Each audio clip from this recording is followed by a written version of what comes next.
মাছ মাংসের বাজারেও ডিমের আলাদাই চাহিদা, অথচ দুপুরে বা রাতে কিছু একটা রান্না করতে হবে। এরকম অবস্থায় কি করবেন ভেবে পাচ্ছেন না? ডিম রয়েছে হাতের কাছে, আর রান্নাঘরে থাকা কয়েকটা জিনিস দিয়ে আজ বানাবো pan fried egg chilli idli. রাতে রুটি দিয়ে খেতে দারুণ লাগে, কিন্তু তোমরা চাইলে ব্রেকফাস্ট বা লাঞ্চেও এই রেসিপিটা বানিয়ে নিতে পারো। তো এটা বানাবার জন্য একটা ইডলি স্ট্যান্ড লাগবে, কিন্তু ইডলি স্ট্যান্ড কারো যদি না থাকে তাতেও অসুবিধে নেই, ছোট্ট ছোট্ট বাটিগুলো নিলেই হয়ে যাবে। তো এখানে আমি ইডলি স্ট্যান্ড ব্যবহার করছি। ইডলি স্ট্যান্ডে প্রথমে আমি একটু তেল ব্রাশ করে নিচ্ছি, সর্ষের তেলই ইউজ করছি। এবার 3টে ডিম নিয়েছি, 3টে ডিম আমি এক এক করে এই ইডলি স্ট্যান্ডের মধ্যে রেখে দেব। যেহেতু ইডলি স্ট্যান্ডের খোপগুলো একটু ছোট ছোট, তাই 2টো ডিমই এখানে হয়েছে। আর ডিমগুলোর ওপরে একটু আমি নুন ছিটিয়ে দিচ্ছি, আর সাথে কাশ্মীরি লঙ্কার গুঁড়ো। এখানে চাইলে চিলি ফ্লেক্সও ব্যবহার করতে পারো। আসলে আমি চিলি ফ্লেক্সই ব্যবহার করতে চেয়েছিলাম, কিন্তু ভুলবশত Kashmiri red chilli powder add করে দিয়েছি।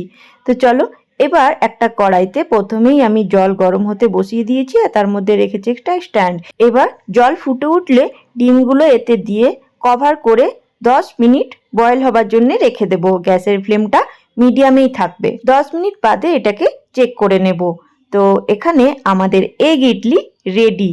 এবার হবে প্যান ফ্রাই। তার আগে এই এগ ইডলিগুলোকে এক এক করে চামচের সাহায্যে বের করে একটা প্লেটের মধ্যে রেখে নিচ্ছি। যেহেতু ওই স্ট্যান্ডটার মধ্যে অয়েল ব্রাশ করে দিয়েছিলাম, তাই খুব সহজে ইডলিগুলো উঠে যাচ্ছে। এবার এগুলো ফ্রাই করার পালা। তো একটা ফ্রাই প্যান নিয়ে নিয়েছি, তার মধ্যে দিয়ে দেব বড় চামচে 3 চামচ সর্ষের তেল, 1/4 টিস্পুন সর্ষে আর কিছু কারি পাতা। এবার এতে দিয়ে দেব 1 চামচ কুচনো আদা আর 2 চামচ কুচনো রসুন, সাথে একটা লঙ্কাও। এবার ছোট একটা স্লাইস করা পেঁয়াজ আর ক্যাপসিকাম দিয়ে স্বাদ মতো নুন ছড়িয়ে এটাকে একটু ফ্রাই করে নেব। আর হ্যাঁ, এগুলো সব গ্যাসের ফ্লেম লোতে রেখেই আমাদের ফ্রাই করতে হবে, নইলে এগুলো পুড়ে যেতে পারে। এবার একটু ভাজা ভাজা হয়ে গেলে এতে দিয়ে দেব বড় চামচে 3 চামচ সস। তো এখানে আমি টমেটো সস ইউজ করছি, টমেটো কেচাপও আপনারা ব্যবহার করতে পারেন, কিচ্ছু অসুবিধা নেই। এবার এগ ইডলিগুলো এতে দিয়ে ভালোভাবে হালকা হাতে একটু নাড়াচাড়া করে নিলেই আমাদের ready pan fried egg idli recipe. তোমরা চাইলে এতে সামান্য পরিমাণে চিনিও ব্যবহার করতে পারো, কারণ এই যে সস ইউজ করছি এটা একটু টক ভাব আছে, ওই টক ভাবটা চিনি দিলে কেটে যায়, এতে স্বাদও দারুণ হয়। তো এবার আমরা এটাকে সার্ভ করে নিচ্ছি।